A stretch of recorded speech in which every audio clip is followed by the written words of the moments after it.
Everybody, we are officially live for our third workshop of the spring semester 2023. We're going to get started in about 10 minutes. So if you're watching already, hang out, chill out. We're going to get going in just a few moments.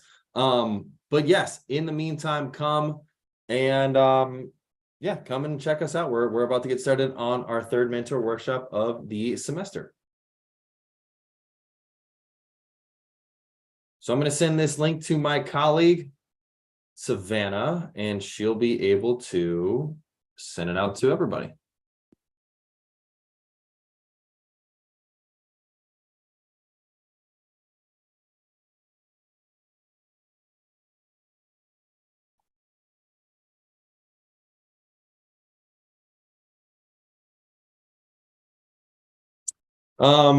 If you are watching, please introduce yourself in the chat.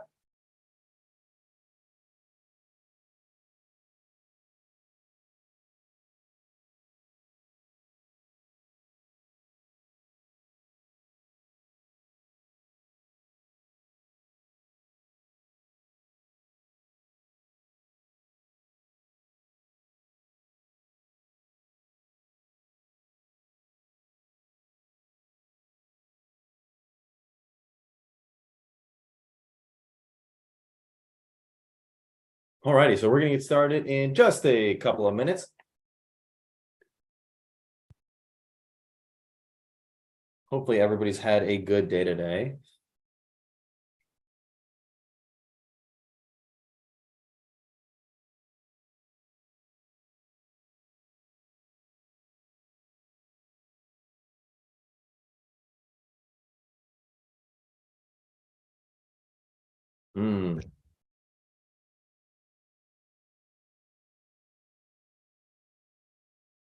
Sorry we couldn't do our workshop. We had our mentor workshop last week, previously scheduled for Thursday, but that coincided with our executive symposium. So if any of you are interested, we host these executive events where we bring leaders together from across the country to network, to learn from different topics. And so we had an executive symposium last Thursday in Dallas. Topic was how to develop employees and retain outstanding performers during a recession. Very interesting topic. We had some great panelists with us presenting. We had Laura Ionelli, she's a vice president for MasterCard. Cyriac Joswin, he's a senior vice president for Mobate.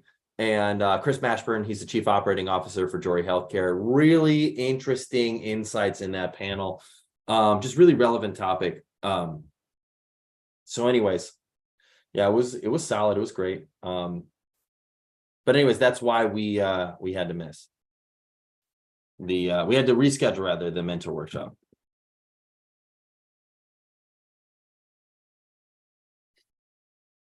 All right, we're gonna get started in about 6 minutes.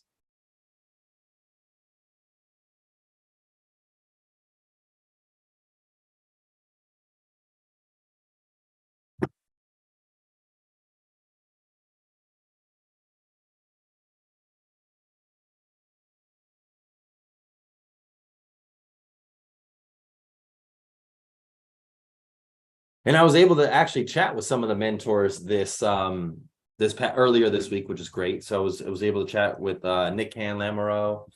Who else did I chat with this week? It was so great to meet with so many different mentors in the program. Rhonda Woods, Naquanda Daniel, Ashley Koch, Brianna Roberts.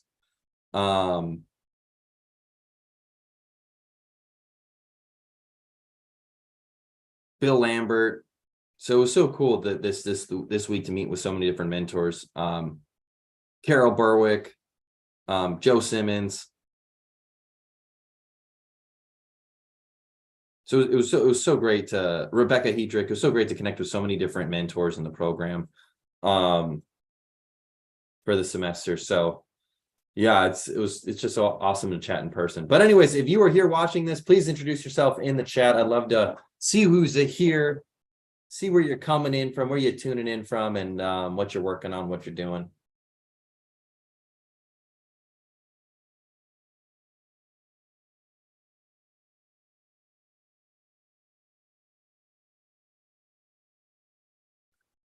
We will get started in just a few minutes.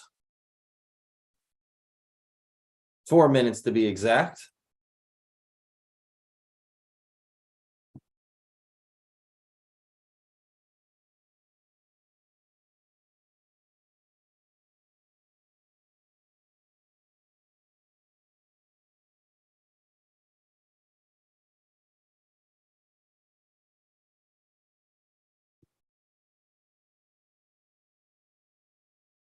Alrighty, we have 3 more minutes left before we get started. I'm excited.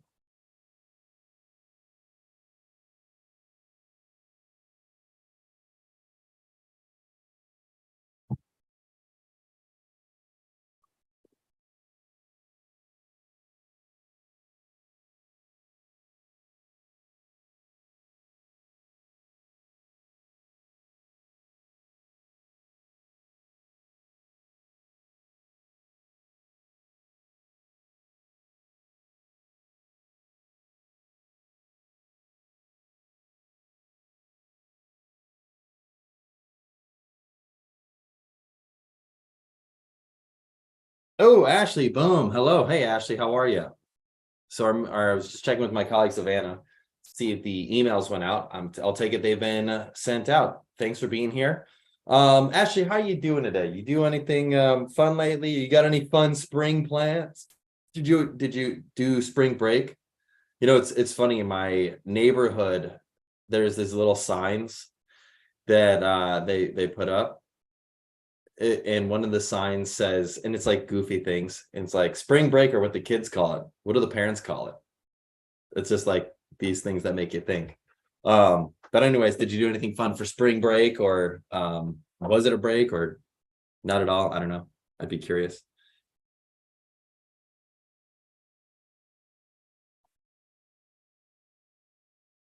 Hey, Melissa, thanks for being here. Are you doing anything fun for this spring, Melissa? Are you making any fun spring, early summer plans? You ever, I don't know, I just always feel like time flies. I mean, you know, you hear the saying time flies, but I really do feel like time just moves away so quickly. You feel like October was done yesterday and now you're already in April and time keeps flying by. I feel like we're about to start the summer, and before I know it, it'll be already Labor Day and the summer will be over. It's crazy how that works. Ashley, good. I'm good. I'm good. No spring break for you. Full-time student, working mom at 9-month-old. Don't get breaks anymore. Well, hey, you know what? That's really, by the way, I don't either, so I can relate. But that's good for you. Kudos for making it all work, Ashley. That's pretty sweet. I would imagine being a mom and full-time student is just not easy to balance, but you make it work, and very commendable. And you're a mentor for this program, which is just awesome. So I can appreciate it. Trip to New York City this weekend for Easter, and end of April we're going to Ocean City, Maryland. Nice, very nice. But you're gonna go to the beach in Ocean City, Maryland? I'm assuming that's on the ocean. And Melissa had a break after filing for my client. We were ramping up for our FY20. Ooh, getting some accounting going. I like it. Okay. That's fun. You know, everyone likes doing a little accounting around this time of year, right? Yeah, I can only imagine. Everybody loves accounting season. Well, hey, it's officially 6 o'clock here in Austin, Texas, 7 on the East Coast, 5 in Colorado and Mountain Time, and 4 o'clock on the West Coast. Let's get started. Let's kick it off. So for today, we're going to cover a few core things. We're going to talk about, by the way, this workshop will be about 15 minutes long. During this workshop, we're going to cover suggested questions you can ask your mentee to build a deeper relationship, how to get your mentee to open up to you more, and how to help your student with accountability and suggested questions that get them thinking about accountability, and how to help your mentee broaden their perspective. Those are the things we're going to cover today in our workshop this evening. So how to get your student to open up to you more, how to help your student with accountability and suggested questions you can get them thinking about accountability. And the reason why accountability is so great is perhaps you might be the first person that's holding them accountable in their life to things that they've said that they want to accomplish. I mean, sure that they're going to school and they're working towards their career outcomes and the things that they're trying to achieve, but sometimes they've not really had anybody who's checked in on them to say, hey, like, what's your status on this thing that you said you wanted to get done? And I think that can be so powerful from a mentorship perspective. And then how to broaden their perspective. That's something that I think is so big as well. So often we can become so myopic of like, hey, this is the path we need to go, and this is the direct line I'm working towards to get there. And we think, sometimes as students, we think that our path is this linear, perfect, this is exactly where I'm going. But what they don't realize is that it's up here, all around, everywhere. And that just by getting this degree, it's not going to be the solution to all our problems. It's just going to be one step in the multitude of steps that we have in our life. And I'm going to provide some suggested questions you can ask your student to get onto that level with them. So let's dive in. Oh, sweet. We got some more action on the chat. Dwayne, Dawn from New Jersey. Hello. Hey, Melissa S. from Texas. So before we dive in, I always like to do this because it's the fun part of these workshops, but there are 3 keys to being successful as a mentor. Really, I think there are 3 keys to being successful. These 3 keys apply to everything. You may seem like I'm beating a dead horse. It may seem like I'm blue in the face reminding you about this, but it is so powerful. That is strategy, story, state. Those are the 3 keys to being successful in anything. So I said them in reverse order of importance. So physically, what is your state? How are you feeling? What is going on in your world? Are you coming in sad, mad, dejected, angry, hungover, tired, whatever? If you're coming in a negative state, that is going to be the energy you put out into the world. And I know that may sound a little, fluffy, but it's not. It really is powerful. It's all about body language. It's all about communication. It's all about the energy you give in a scenario and circumstance. And if you come in with bad body language, bad posture, bad energy, the people you interact with are going to feel it, whether that be in a mentor relationship or a work relationship or a personal relationship. Your body language resonates. So it's critical that we get ourselves into a state conducive for being successful. So what I love for you all to do is, for the next 30 seconds, I'd love for you to stand up, and I want you to shake it out. I want you to shake it loose. I want you to get it going. I want you to scream at the top of your lungs. I want to get your body going. Are you ready? Okay, cool. So stand up, let it out, shake it loose, let it go, get your head going, get your arms going, get your butt going, get your head going, shake it out. And on the count of 3, I want you to scream at the top of your lungs. 1, 2, 3. Yeah! Let it loose, let it flow, let it go. So what we're doing is we are releasing endorphins in our brain. We're getting us going. I know I work in an office all day, so I get stale. My brain gets stale. My body gets stale. Doing that, shaking it out periodically gets me going physically, so then I can be in a better state. Honestly, even coming into this workshop, I wasn't probably at peak state, but even after doing that, I feel so much better. I don't know about you, but my energy levels have been raised since shaking it out, shaking it loose, getting the blood flowing, getting the blood pumping. There's a lot of power to that. So that's the first step to being successful as a mentor, or really in anything. The second is your story. What is the story you tell yourself for why you will be successful or not be successful as a mentor?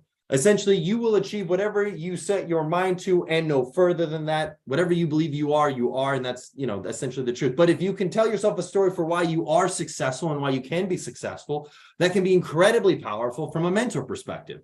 So maybe you're working through a scenario with a student and maybe you feel like you're stumped. You just don't know the answer to their question. By the way, I think we covered it. We as mentors don't need to know the answer to our mentees' questions. Really, what we're focused on is how can we go about helping them work through it? More often than not, people know the answers to their own questions, really to their own problems, really. But it's as a mentor, one of the best things we can do is be a counselor to them, to be a guide to them, be someone that asks them questions.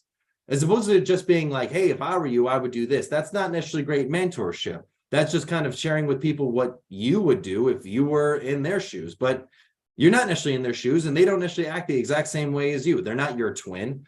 But if we can be someone that can say, hey, I may not know the answer to your question, but I can ask great questions to help you think about this in a different way. That is really what the best mentors do. So what's the story you tell yourself for why you will be a resilient mentor, someone who not only hears problems and maybe doesn't know the answer to those issues, but can ask questions that help people clarify their circumstances? Post it in the chat. I'd love to learn.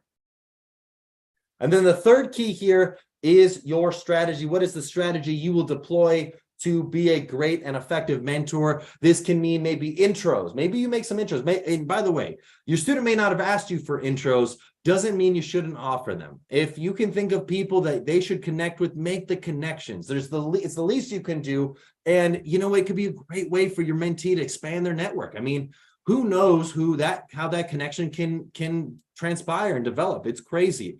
Some of my best relationships came from an intro from someone that I knew in a mentor relationship, and the person they introduced me to became another mentor in my life, and it was huge for me. So there are so many things that you can do as a mentor to help your student out. So whether that be making introductions or working on their resume or their cover letter or doing interview practice or interview prep or mock interviews, that can be huge. And there are so many things you can do as a mentor to help your student get to where they want to be from a prep level in their career and in their college perspective. So I just want to, challenge you in terms of coming up with different strategies to be the best mentor you can be for your students. So let's check out the chat. Let's see what's going on here. Love it. Crystal from Cleveland, Ohio. Very nice. Luke from I'm assuming Los Angeles. Coming in with your mom in ICU, Sally. However, she's improving, so I'm staying positive. Okay, that's great. I'm sorry that you're going through that, Crystal, but I'm glad that you're here. Okay, well, let's dive into the next part of our workshop this evening. So let's talk about what we can do as mentors to help your student build a deeper relationship, really how you can build a deeper relationship with your students. So I'm a big fan of asking the question, tell me your story starting with kindergarten. This may seem like a lot of detail, but gives you a lens into their personal goals and drives. So often we say, oh, what do you do? And we just say, what are we doing currently right now?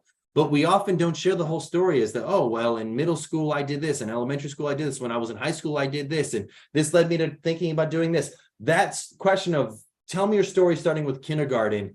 It may seem like you're asking for too far in the past, but really what it does is it helps you get context as to who the student is, who you're working with, and where they're coming from. I then like to ask, what is your dream career and how do you plan on getting there? And then I like to ask, where do you see yourself in 5 years? I also like to ask, where do you see yourself in 1 year? I think so often we can underestimate what we can do in 5 years or 10 years and really overestimate what we can do in 1 year. And I think when we break it down into bite-sized chunks, we can really kind of create a path and create a plan for a student. One of the things I love doing with as a mentor is just saying, okay, great. You want to work towards this outcome, let's say 5-10 years from now. That's great. Let's break it down into smaller chunks. So in 1 year from now, this is where you want to be. Okay, cool. I get it. I see that. Okay, well, in 6 months from now, where do you need to be to get to that end of year goal?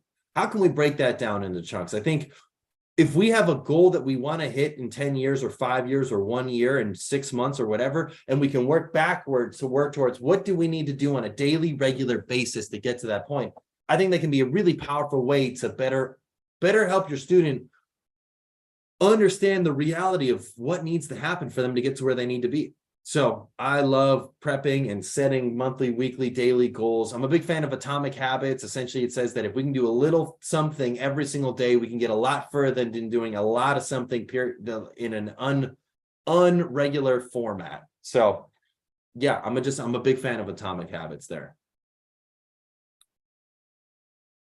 And also, when you ask your students these questions, you can maybe share a story with them about your experiences of how your story starting with kindergarten. I always love that. And where you want to go in 5 years and what your dream job is. I think we often assume, oh, well, once we're experienced in our careers, we don't have a dream job. We're doing it. I mean, I think as all professionals, we're working towards what our dream job could be. And, what our dream job was 5 years ago might not be our dream job anymore. And as long as we're working towards something and we're on this path, this journey towards getting to where we want to be, that can be positive, really positive thing for a student to see, because, they might feel like, oh, well, once I get 5 years in my career, I'll be already kind of sucked into it and not know what to do anymore. And I think we're always striving, we're always growing, we're always learning and developing towards who we want to be in our best selves. Anyways, let's dive into accountability. So I've got 5 core questions that I like to ask to help a student with accountability. And accountability tends to come up when you're talking to your student and you ask them where they were maybe a month ago, and now you're getting to a conversation a month later and they still haven't made any progress on that. And you're like, okay, cool. Like, I want to help you, but I need you to help yourself. But you can't just say that to them straight up.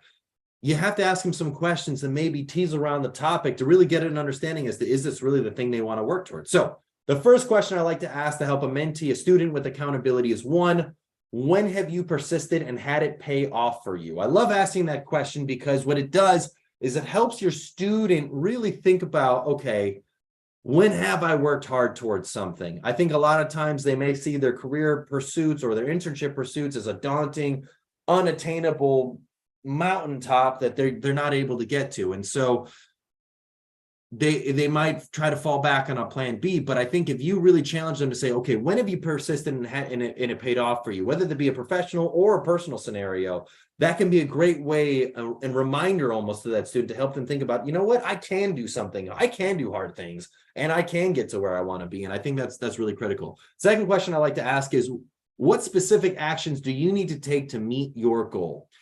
I think so often in the mentor phase, we can just jump right into suggestions and advice. I'm a big fan of asking the questions, and because your student's going to know what's realistic for them. You know, we don't want them metaphorically pulling a hammy while trying to live a life that's just not them. So we want to be able to ask them, what specific actions do you need to take to meet your goal? Let them share it with you, because your students not necessarily going to resonate with you if you give them the goals of what they need to be doing and it's not something they created themselves. But if it's what they created themselves, then there's no excuse. It's all on them. Third question I like to ask is, who can help you be accountable? This is beyond you. I mean, sure, you're their mentor. And I mean, yeah, if you can help them be accountable, that's great. But I like to find somebody else in their life beyond just you that can help hold them accountable to where they want to go and what they want to achieve. Because if you can get more people to help them with accountability and with them sharing what their big goals are, they're much more likely to accomplish it. I'm a big fan of putting it out into the universe and saying what you want to believe or what you want to achieve, because by doing that, you are now, your social capital is being put on the line. You are now having to live up to this person you created in the minds of everybody that you shared your goal with, which is a good thing. It's a nice little reminder to keep the fire lit under your butt, to just, keep at it, keep working hard towards it. Fourth question I like to ask is, what systems can you put in place to help you follow through? Is there any systems that they can put, like what can they do to help them follow through? Can they say, hey, I can't do this thing until I do this thing? I think if you can get them into regular daily habits, I can get them to where they want to be. That could be massive. And if you can have some form of, whether that be penalty or thing that they want to avoid, getting in their life, that just can essentially be almost a reminder to help them stay on track, I think that can be really great for them. And then the fifth question I like to ask to help a mentee with accountability, a student with accountability, are, what are the costs / rewards of not and of following through on your commitments? So what are the costs of not following through on your commitments, and what are the rewards of following through on your commitments? People are much more likely to do things to avoid pain than to gain pleasure. What do I mean by that? I just mean that people could say, I don't need to have, if the only reward a student is looking towards from a job is the money side of things, they could justify living a life that's not earning that kind of money. And that's fine, but that's not going to help them achieve their goal.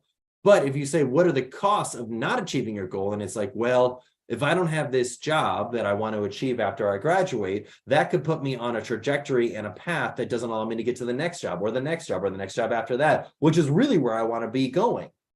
And I think if we can formalize that and clarify that from their perspective in their own mind that they've shared with us, that can help us be a really better mentor to them and really help them clarify their situation and circumstances. So those are the 5 questions I like to ask a mentee to help with accountability. So 1, when have you persisted and had it pay off for you? 2, what specific actions do you need to take to meet your goal? 3, who can help you be accountable? 4, what systems can you put in place to help you follow through? And 5, what are the costs of not following through on your commitments / what are the rewards of following through on your commitments? So I'm going to look to see if you have any questions in the chat area before we dive into how to help your student broaden their perspective.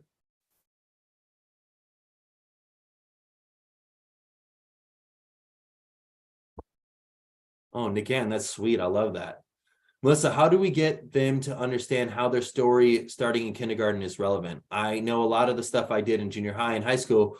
Oh, well, okay. Okay, Melissa, I see what you're saying. I'm just talking about even the subtle things like sports, or you know what? I mean, I think I've already shared this story in these chats. You know, when I was from age 15 to age 19, I was a drug dealer, but there was a lot of lessons that I learned from being a drug dealer and getting 5 felony distribution charges and expelled from school and facing prison time that helped me formulate who I am today. I think there are some stories that you could say, oh, they're inappropriate to talk about, but how do they help formulate who you are today? And how did those experiences teach you things? I think we are much more likely to grow and learn from moments of discomfort, not from the times that everything worked out perfectly. So I think there's a lot of power in sharing those stories and the power in being vulnerable. I can definitely tell you that there's a lot of people I've shared my personal story with that have followed up with me and said, I am so grateful that you shared your story. I feel like, you know, I have a similar story and now I can relate to that. And when it becomes you in a one-on-one scenario with your mentee, with your student, that can be a powerful thing. I know it may seem like, oh, well, I shouldn't share all the dirty details of all the bad things that I did. And sure, I'm expecting a normal amount, I guess, of moderation and filtering from your perspective. But I'm not saying shrouded in obscurity. I'm saying share some of the things that you did that, you know, you learned from and you grew from, because that makes you relatable and it shows that you're not on a pedestal, that you're not perfect. So that's my take on that, Melissa. And yes, Nikan is amazing. Melissa, you should definitely chat with Nikan.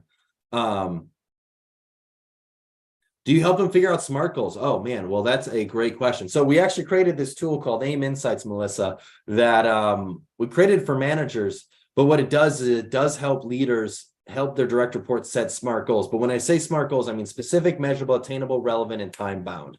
So when it comes to setting goals, when you hear the goals that they're setting as a student, I think it's really critical that you ask them to be specific, measurable, attainable, relevant, and time bound. And if they're not, challenge them, say, hey, I don't know if that goal was a SMART goal. Do you mind reiterating in a way that's maybe more specific or more measurable or more attainable or more relevant or more time bound?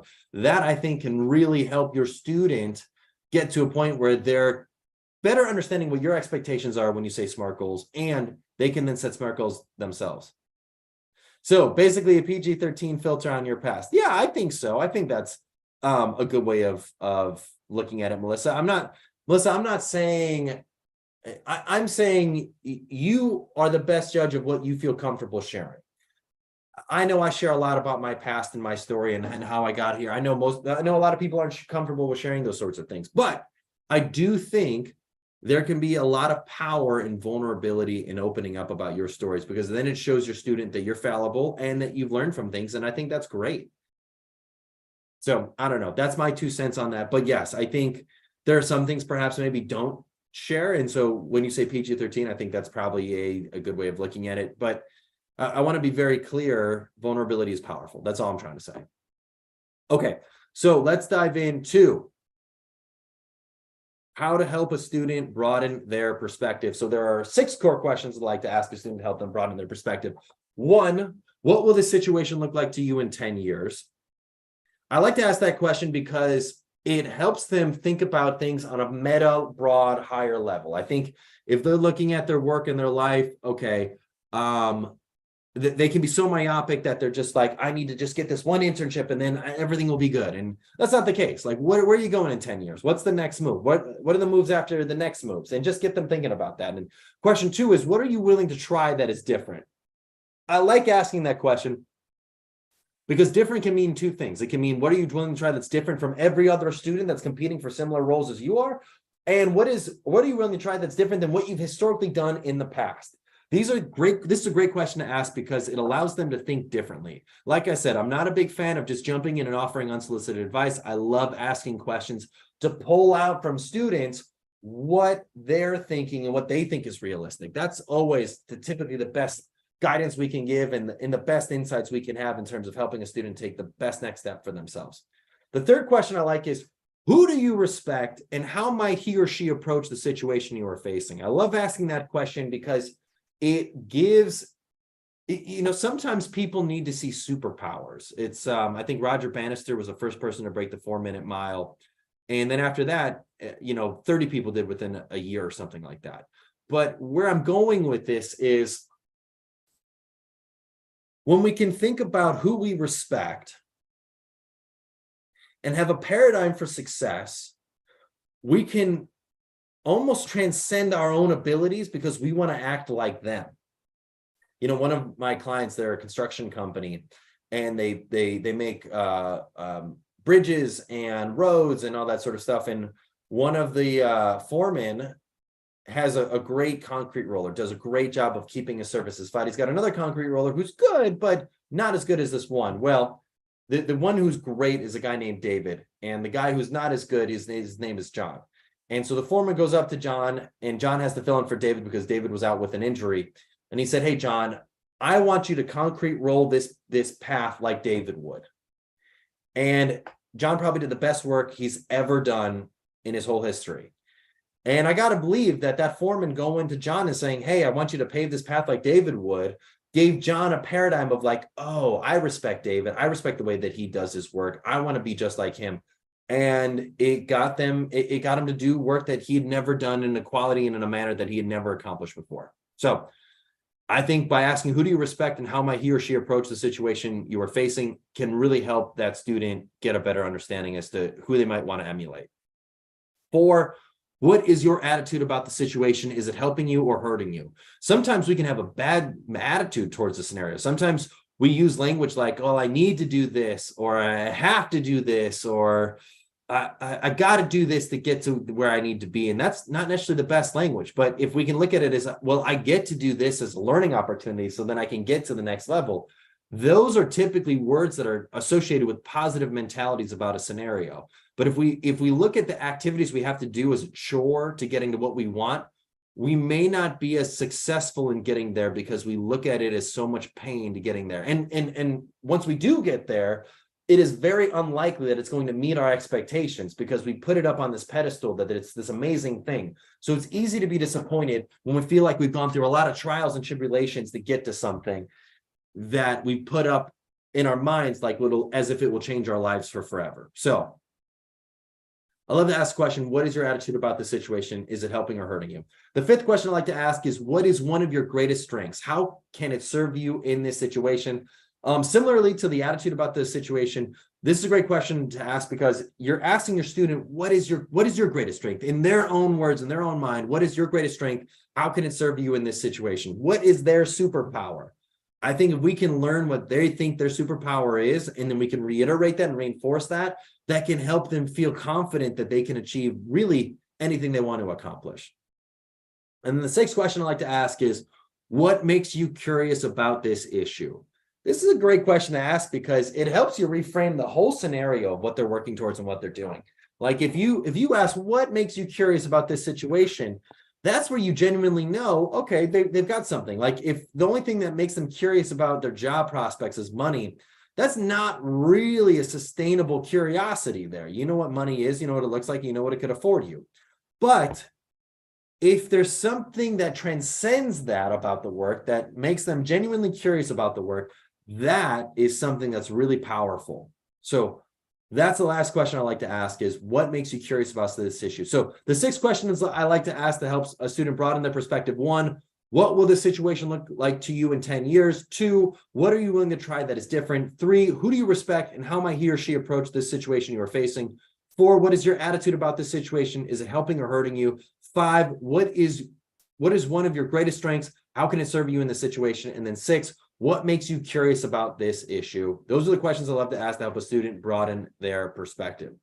So those are all the core issues and core components and core things I wanted to share with you in this 3rd mentor workshop today. I'd love to see if y'all have any questions for me.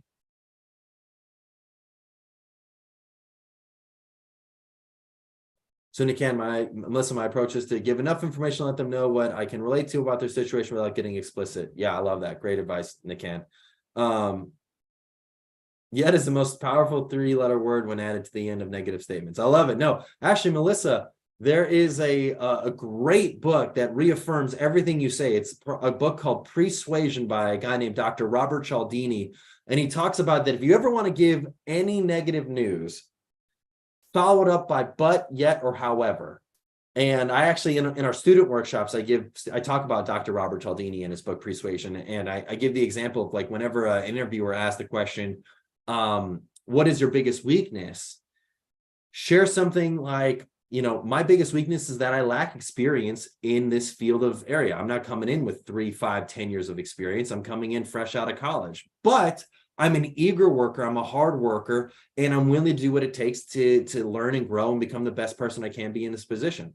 And that but, yet, or however can be one of the most powerful ways to overcome a negative pre-statement. So yeah, that's something that Dr. Robert Cialdini writes about in his book, Persuasion. Big fan of his book. If you want to check it out, I recommend it. Any other questions, though, about the workshop this evening?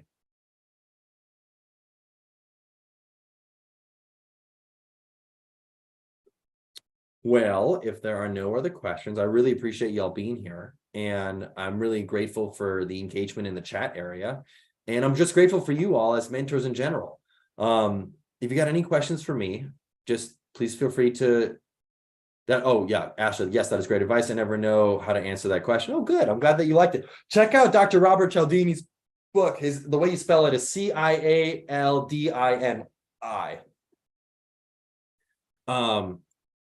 Book is called Persuasion. Big fan of it. I liked it a lot. And yeah, well, excellent. Well, everybody, thanks for being here. I'm grateful for you all as mentors this semester, and I look forward to seeing you at our final workshop in just a couple of weeks. So anyways, thanks for your time. Thanks for your attention. Thanks for your interaction in the chat area. I hope you all have a wonderful rest of your day. And yeah.